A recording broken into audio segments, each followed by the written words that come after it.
நம்ம சேனலில் வீடியோ போட்டோடனே உங்களுக்கு மெசேஜ் வரணும் அப்படின்னு நீங்கள் நினச்சிங்கன்னா ரைட் சைடில் இருக்கிற ரெட் கலர் சப்ஸ்கிரைப் பட்டனை ப்ரெஸ் பண்ணிக்கோங்க. அப்படியே பக்கத்தில் ஒரு பெல் சிம்பிள் வரும், அதே கிளிக் பண்ணிட்டீங்கன்னா உங்களுக்கு மெசேஜ் தவறாமல் வரும். சரி, வாங்க வீடியோக்குள்ளே போகலாம். வணக்கம் நண்பர்களே. கடந்த ஞாயிற்றுக்கிழமை அன்னைக்கு இரவு 10:30 மணி அளவில் திருச்சியில் ஒரு பெட்ரோல் பங்க்ல ஒரு பெண்மணி ஒருத்தங்க பெட்ரோல் போடுறதுக்காக போயிருக்காங்க. அங்கே அவங்களுக்கு ஒரு துயரமான சம்பவம் ஒன்று நடந்திருக்கு. அதை பற்றி தான் நாம் இந்த வீடியோவில் பார்க்க போகிறோம். இந்த வீடியோவை ஸ்கிப் பண்ணாமல் முழுமையாக பாருங்கள். அந்த பொண்ணு கடந்த ஞாயிற்றுக்கிழமை ஒரு கல்யாணத்துக்காக தன்னோட வண்டியில் போயிருக்கு. ஸ்கூட்டரில் பெட்ரோல் இருக்குதா இல்லையான்னு சொல்லி கவனிக்காமலே அந்த பொண்ணு அந்த கல்யாணத்துக்கு போயிருக்குது.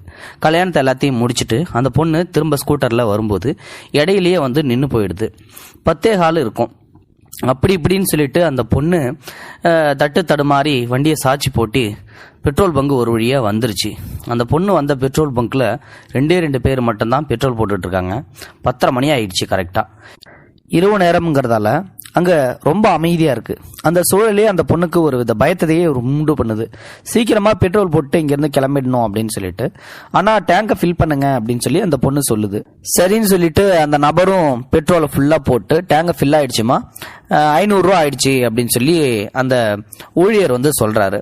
சரிங்க, நான் இருங்க ஒரு நிமிஷம் அப்படின்னு சொல்லிட்டு அந்த பொண்ணு தன்னோட பர்ஸை எடுக்கிறதுக்காக தேடுது. ஆனால் பர்ஸு கல்யாண மண்டபத்திலே விட்டுட்டு வந்தது. அப்போ தான் அந்த பொண்ணுக்கு ஞாபகம் வருது, ஐயோ பர்ஸை வரையா கல்யாண மண்டபத்திலே விட்டுட்டு வந்துட்டோம் போல, இங்கே இல்லையே அப்படின்னு சொல்லி தடுமாறுறாங்க. என்னமாச்சு அப்படின்னு சொல்லி அந்த ஊழியரும் கேட்குறாரு. ஆனால் ஒரு நிமிஷம் இருங்கண்ணா அப்படின்னு சொல்லி அந்த பொண்ணு லாக்கை ஓப்பன் பண்ணி பார்க்குது சீட்டு கடியில். ஆனால் அங்கே எதுவுமே இல்லை. தேடி தேடி பார்த்துட்டு கடைசியில் ஐயோ அண்ணா கோச்சிக்காதீங்கண்ணா, என்னோட பர்ஸை இங்கே ஒரு மேரேஜுக்காக போயிருந்தேன், அங்கேயே விட்டு வந்துட்டேன் போல, தயவு செஞ்சு காசு நான் வேணா நாளைக்கு கொடுக்கட்டா அப்படின்றாங்க. எத்தனை பேருமா இது மாதிரி கிளம்பியிருக்கீங்க? உங்களுக்கு இதே வேலையாக போச்சு, பார்க்க நல்லா தானே இருக்க, ஏன் இந்த மாதிரி பண்ணிட்டு இருக்க, இதே தான் வேலையா, எங்கே போனாலும் ஏமாத்துறது தான் உனக்கு வேலையான்னு சொல்லி சத்தம் போட ஆரம்பிச்சிட்டாரு. ஆனால் நான் கோச்சிக்காதீங்கன்னா, என்கிட்ட பர்ஸு உண்மையிலுமே இல்லைனா, என் பர்ஸை அந்த மண்டபத்தை தொலைச்சிட்டேன், சரிம்மா யாருக்காவது ஃபோன் பண்ணி வர சொல்லு பைசா எடுத்துட்டு அப்படின்னு சொல்லி அவர் சொல்கிறாரு. அப்போ பார்த்தீங்கன்னா, ஆனால் ஃபோனும் அந்த பர்ஸுக்குள்ளே தானே இருக்குது, நான் என்னென்ன பண்ணுவேன், என்கிட்ட எந்த நம்பர் கூட எனக்கு தெரியாதுண்ணா, எல்லா ஃபோன் நம்பரும் அந்த செல்லில் தானே இருக்குது அப்படின்னு சொல்லிட்டு அந்த பொண்ணு கெஞ்சிக்கிட்டே இருக்கு. இந்த ஊழியரோ, என்னம்மா நீ எது கேட்டாலும் குதர்க்கமாகவே பதில் சொல்லிட்டு இருக்க, இப்போ என்னதாமா பண்ணுறது, நான் ஒன்றும் இந்த பங்கோட ஓனர் இல்லை, நானே இங்கே ஒரு ஸ்டாஃபாக வேலை செஞ்சுட்டு இருக்கேன் அப்படின்னு சொல்லி அவர் சத்தம் போட்டுட்டு இருக்காரு. உடனே அருகில் இருந்த இன்னொருத்தர் பார்த்தீங்கன்னா ஓடி வராரு. என்னாச்சுப்பா, ஏன் சத்தம் போட்டுட்டு இருக்க அந்த பொண்ணுகிட்ட, என்னாச்சு அப்படின்னு சொல்லி அந்த பொண்ணை கேட்குறாங்க.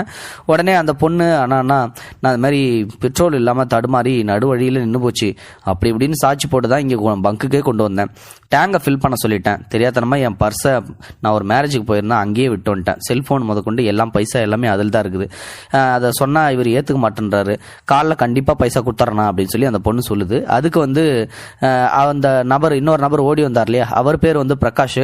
பிரகாஷ் என்ன சொல்கிறாருன்னா, சரிம்மா ஒன்றும் பரவாயில்ல, நீ இங்கேருந்து கிளம்பு அப்படின்னு சொல்லி சொல்கிறாரு. நீ என்ன அந்த பொண்ணை போன்னு சொல்லி சொல்கிறேன், ஓனருக்கு யார் பதில் சொல்கிறது, ஓனர் நான் பதில் சொல்லிக்கிறேன் அப்படின்றாங்க. இது நீ போட்ட பெட்ரோல் இல்லை, இது நான் போட்டது, உன்னோட கவுண்டாக இருந்தால் பரவாயில்ல, இது என்னோட கவுண்டு அப்படின்றாங்க. அப்படியா, அப்படின்னா ஒன்றும் பிரச்சனை இல்லை, என் சம்பளத்துலேருந்து பிடிச்சிக்கிட்டோம், ஓனர்கிட்ட நான் சொல்லிக்கிறேன், நீ ஒன்றும் இதை பெருசுப்படுத்தவனா, ஏமா நீ பத்திரமா பார்த்து வீட்டுக்கு போமா அப்படின்னு சொல்லி நல்ல மனசோட அந்த பிரகாஷ்ன்றவரை அனுப்பி வைக்கிறாரு. அந்த பொண்ணு பார்த்தீங்கன்னா நேராக வீட்டுக்கு போயிடுது. போனதுக்கு அப்புறம் விடிய காலையிலேயே எழுந்திரிச்சு அடுத்த நிமிஷமே நைட்டு நடந்த அந்த சம்பவத்தை நினைச்சு ரொம்பவே அந்த பொண்ணு வருத்தப்பட்டு அடுத்த நிமிஷமே அந்த 500 ரூபாயை கொடுத்துடணும்னு சொல்லிட்டு நேராக அந்த பெட்ரோல் பங்குக்கு போகுது. அந்த 500 ரூபாயை கொடுக்குது. அப்பதான் அந்த பெட்ரோல் கொடுக்க முடியாது, உன்னை அனுப்ப முடியாதுன்னு சொல்லி சொன்னாலும் பரவாயில்ல நல்ல பொண்ணு தான் போலன்னு சொல்லிட்டு மனசுக்குள்ளேயே நினைக்கிறான்.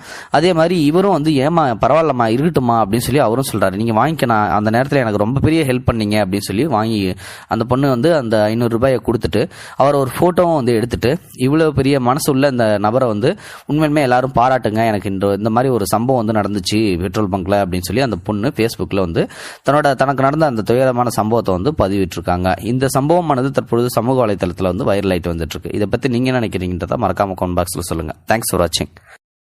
இது போன்ற செய்திகளை உடனுக்குடன் நீங்கள் தெரிந்து கொள்ள மறக்காமல் எங்களுடைய சேனலை சப்ஸ்கிரைப் செய்யவும், கூடவே பக்கத்தில் வரும் பெல் ஐக்கானையும் கிளிக் செய்யவும்.